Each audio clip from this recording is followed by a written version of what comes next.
श्रम पोर्टाल जो रेजिस्ट्रेशन करी आपण अनेक फायदा पाइपर।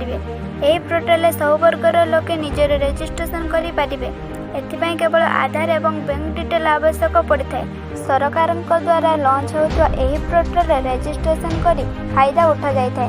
भारत सरकार श्रम और मंत्रालय द्वारा 26 अगस्त 2021 असंगठित क्षेत्र में श्रमिक मानकर डाटाबेस तैयारी करने ई श्रम पोर्टाल लॉन्च करा जायतिला। एबे पर्यंत यह पोर्टाल पाखापाखि 20 कोटी अधिक लोक रेजिस्ट्रेशन कर सारी। तेबे एथिरे भारतर अनेक लोक जोड़ी होउछंती। वर्तमान सरकार यही श्रमधारी मानक एक बड़ उपहार देइछंती।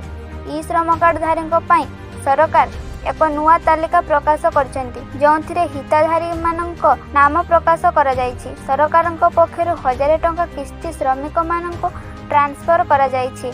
आपण माने भी यही तालिका रे नाम जांच करंतु। सरकार पक्षर कार्ड धारक मानक मासको 500 टंका दिया जाए।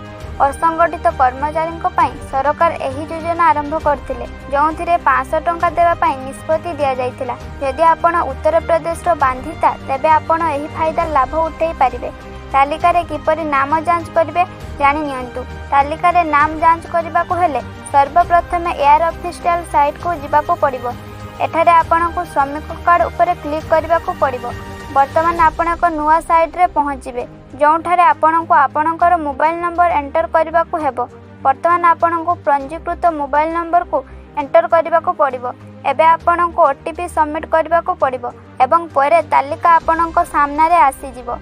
एबे जानतु एही कार्ड आवेदन को माने करि परिबे। ई श्रम कार्ड पय आवेदन करथुवा व्यक्तिको बयस 16 रु 59 वर्ष मध्य रे हेबा उचित। सही व्यक्ति असंगठित क्षेत्र में आसवा उचित। यह व्यतीत अन्य कौन सरकारी योजना सहित जोड़ी न होइता आवश्यक। ईपीएफ किंबा एमपीएस रे सदस्य होई नथिले आपण एही फायदार लाभ उठाई पारिबे। आशा करूछु आजिर एही वीडियोटी आपनको भल लागिथिबो।